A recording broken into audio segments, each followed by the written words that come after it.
j'espère que vous allez bien. Aujourd'hui, on se retrouve pour un petit montage de mousse sèche. Donc, ça va être la très connue marque Braun. Alors, je vais vous montrer une façon, pour moi, je trouve que c'est la plus simple à faire. Après, vous avez vous avez mille et mille façons de le faire. Là, je vais vous montrer une technique vraiment facile. Il n'y a pas besoin d'avoir beaucoup de matériel. C'est une mouche que j'ai beaucoup utilisée l'année passée. Et j'espère que si vous la montez, vous aurez autant de chance que moi. Donc voilà, je vais vous faire un petit listing du matériel. Vous allez voir, il n'y a pas besoin d'énormes. Donc on va commencer pour tout ce qui est cercle, donc c'est-à-dire tout ce qui est la queue de l'éphémère. Donc pour ça, je vais utiliser du Pardo.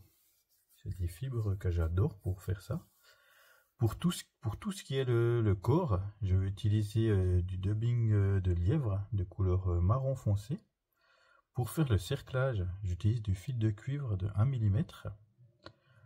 Pour tout ce qui sera collerette, c'est des lancettes de gras de roue. C'est des petites fibres qui sont vraiment top pour faire la collerette. Franchement, je la recommande pour commencer, c'est vraiment top.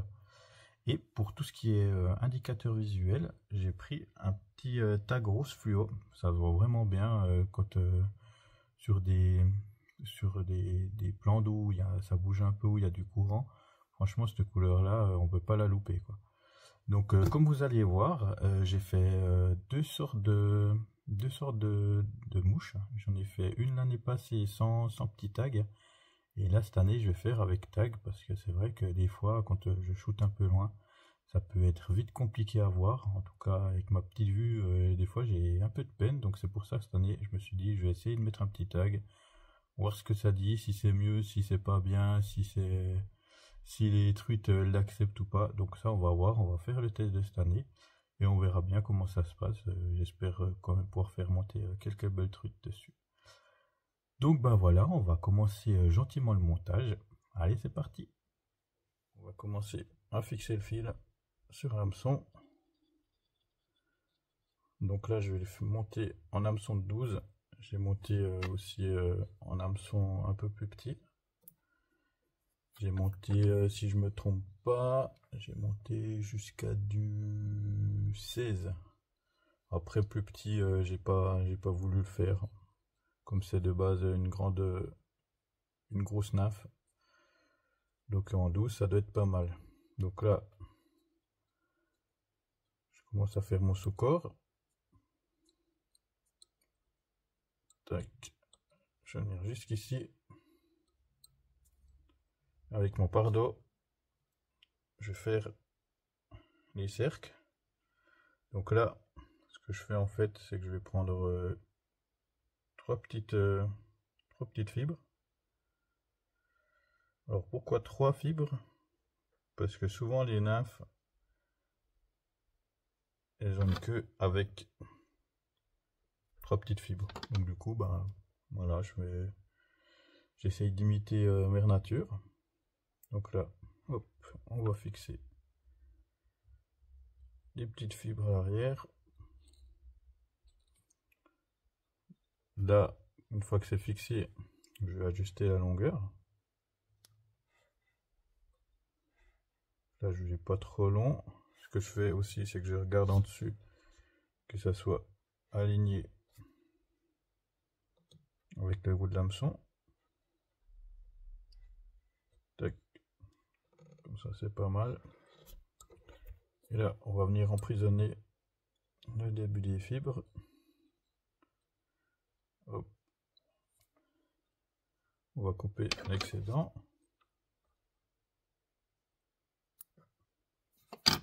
Tac. Là, je vais revenir jusqu'au début. Je vais essayer de faire un beau corps dessous avec le fil. Après, au retour, je vais faire un peu plus rapidos. Voilà. Et là, je vais revenir au début. Vers le cercle. Donc là, ce que je fais, c'est qu'une fois que je suis arrivé juste ici, je vais pincer le fil avec mon doigt de ce côté-là et je vais passer juste sous les cercles. Et du coup, vous allez voir, ça va bien la tenir à l'horizontale. On serre un peu. Et là, je fais 2 tours. Là, je suis pas sûr, ça va bien se voir. Là, ils sont bien comme ça. Là, ils sont top. En plus, ils sont bien écartés en 3 comme ça. Donc du coup, ça j'aime bien. Donc là, hop. Ce que je vais faire, c'est que je vais prendre mon fil de cuivre. Je vais commencer à l'emprisonner.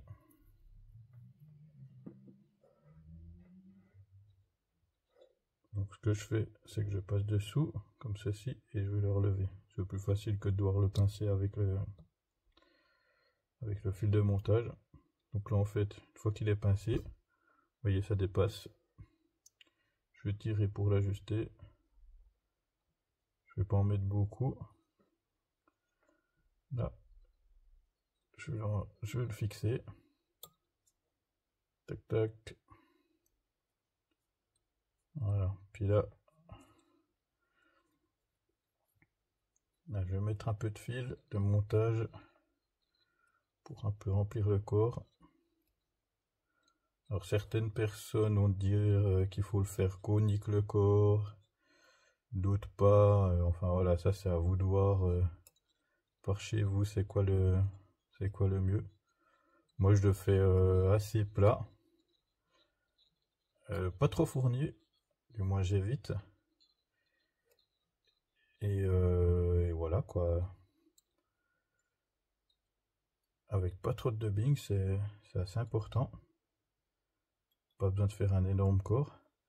Donc une fois que c'est comme ceci, je vais prendre mon dubbing, couleur marron, je vais le fixer sur mon fil de montage. Ce qu'il faut faire attention, c'est vraiment de bien répartir, de pas en mettre trop. Après les premières, vous allez voir, vous allez faire des gros taquets. C'est pas grave, hein. Les premières fois, voilà les mouches que j'ai montées au début, franchement elles sont dégueulasses, hein, on va pas se mentir. Ça pêche, mais sur des poissons un peu difficiles, ça peut être problématique. Donc là, je l'enroule bien, je remonte jusqu'au début, tac. Et là, je vais commencer à faire mon corps.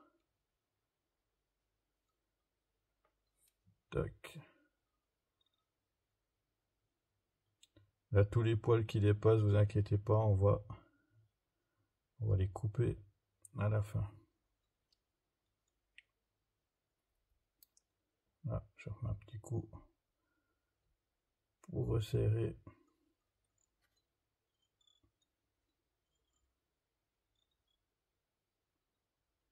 Et là, je suis pas trop mal.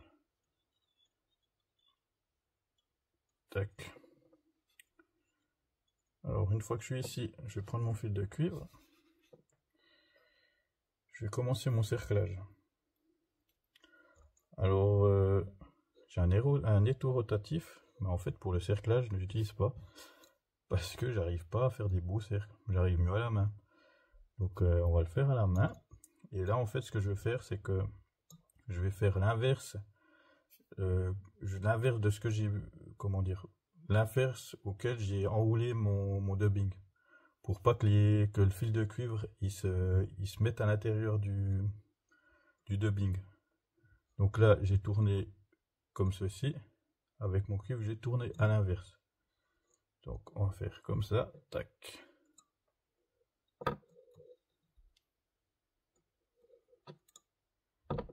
Et comme ça après le dubbing va bien tenir.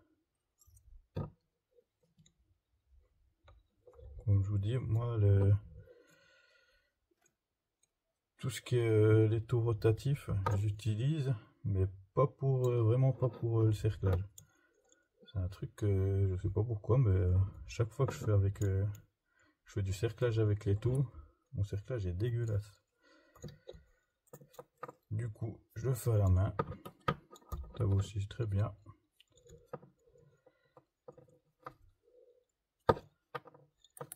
Tac. Une fois qu'il est emprisonné, il n'y a plus qu'à couper. Faut faire attention de ne pas couper le fil de montage. C'est un peu ballot. Alors, Aussi un conseil, utilisez une pince différente pour couper le fil et couper tout ce qui est fil de cuivre et tout ça. Comme ça, vous n'allez pas défoncer vos ciseaux. Donc une fois que je suis comme ça, vous voyez, il y a beaucoup de petits poils et tout. Donc ce que je vais faire, c'est que je prends le ciseau et je lui fais sa petite manucure. À savoir que les pattes, elles sont devant. Donc le corps, lui, il n'a pas de pattes. Donc ça ne sert à rien de laisser les passer.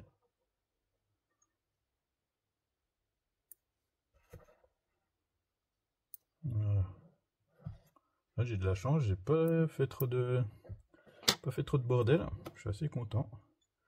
Donc là, je vais juste continuer à faire mon corps jusqu'à la tête. Tac, je pense que je vais faire un aller-retour.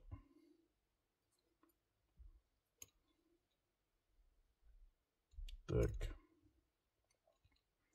Là, je vais m'arrêter au milieu.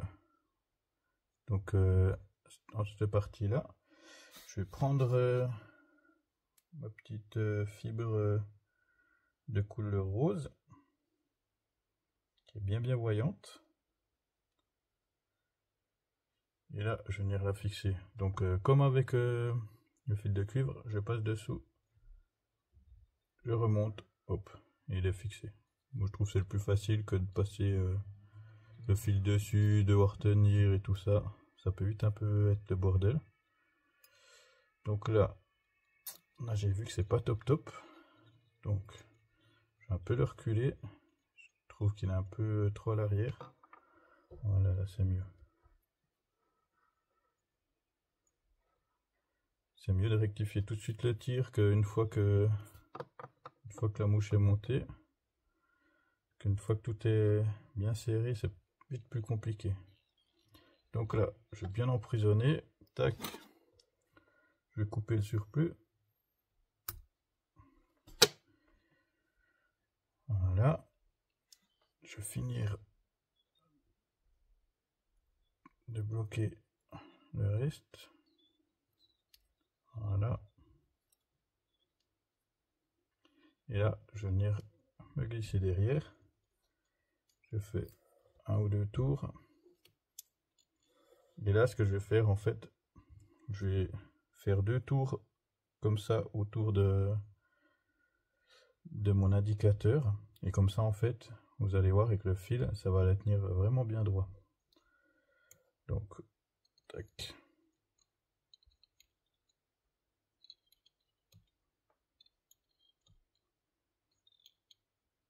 Voilà.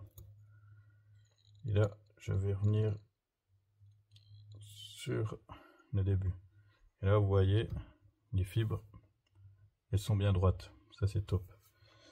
Donc là, prendre mon lancette, je vais enlever quelques poils au début pour pouvoir bien le fixer. Comme ça, je vais pas le fixer sur les poils et ça va pas mettre un bordel du diable. Voilà. Vous voyez, je sais pas si ça va bien se voir. Alors, comment je peux faire? Tac, vous voyez là, au début, j'ai enlevé les poils, comme ça je peux le fixer après. Donc là, on va fixer tout ça.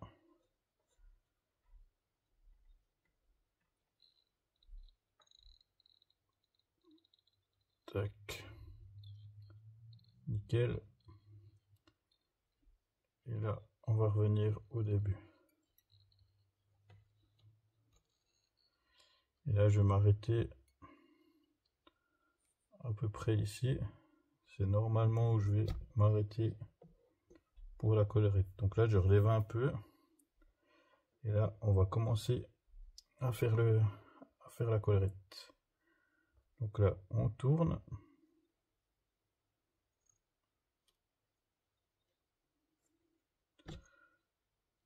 Voilà. Ça doit bien se mettre. C'est pas assez mal. Je tire un peu les poils.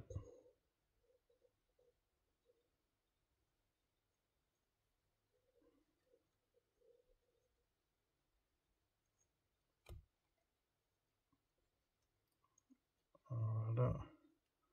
Vous prenez votre temps, hein, pas besoin d'aller vite. Là je vois, ils sont mal tournés. Donc on va reprendre. Voilà. Comme ça c'est mieux.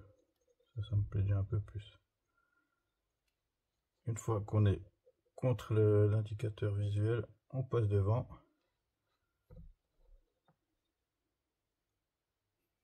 Voilà.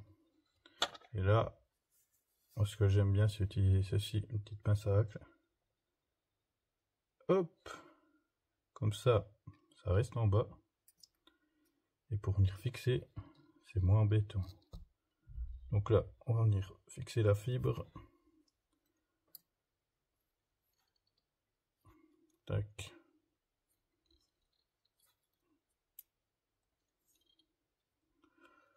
Là, j'ai fait une assez grande tête de ce que je vois, mais bon, ça va être quand même pêchable. Vous pouvez faire une tête un peu plus fine, ça pose pas de problème.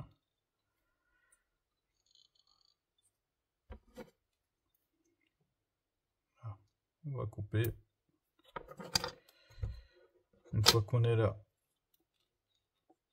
hop, on va couper tous les poils qui dépassent.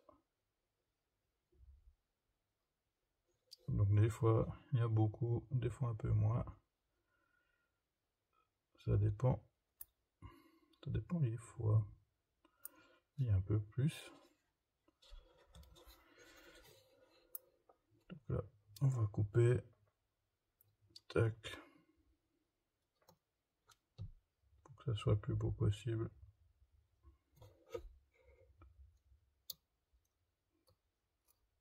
Voilà. Je vais venir couper aussi celui-là. Tac. Et là, on va venir finir. Voilà. Et là, on va faire le nœud de finish. Tac.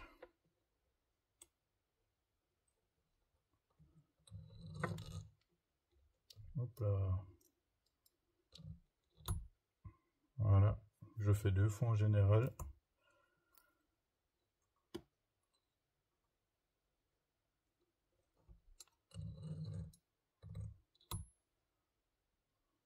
Ah, hop. On coupe. Là j'ai un petit poil qui s'est pris dedans, c'est pas bien grave. On prend, tac, la petite aiguille et c'est prêt. Donc là ce que je vais faire, c'est que j'ai coupé parce que ça c'est beaucoup trop long. Là, je vais mettre à la hauteur de la collerette. Et voilà. Donc là pour moi la mouche elle est quasiment prête. Je vais juste mettre une petite goutte de résine UV pour fixer définitivement le fil. Ça peut arriver des fois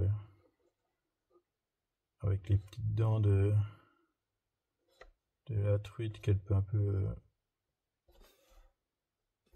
blesser le fil. Donc au moins avec ça, c'est bien sécurisé, ça va plus bouger et ça va tenir dans le temps. Tac, je l'ai mis un petit peu partout. Et là, on va prendre la lampe. Hop. On va redresser un petit poil.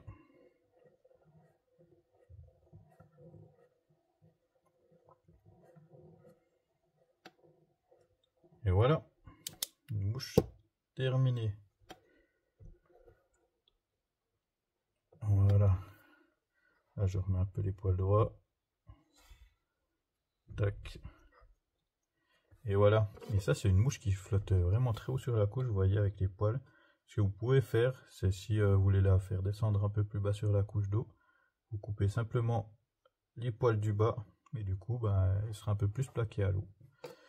Donc voilà, j'espère que cette vidéo vous a plu, qu'elle vous a montré un peu une méthode parmi tant d'autres pour faire des Mac Brown, parce qu'il y en a énormément, avec des ailes, sans ailes. Moi j'utilise pas mal celle-là, elle a bien fonctionné l'année passée.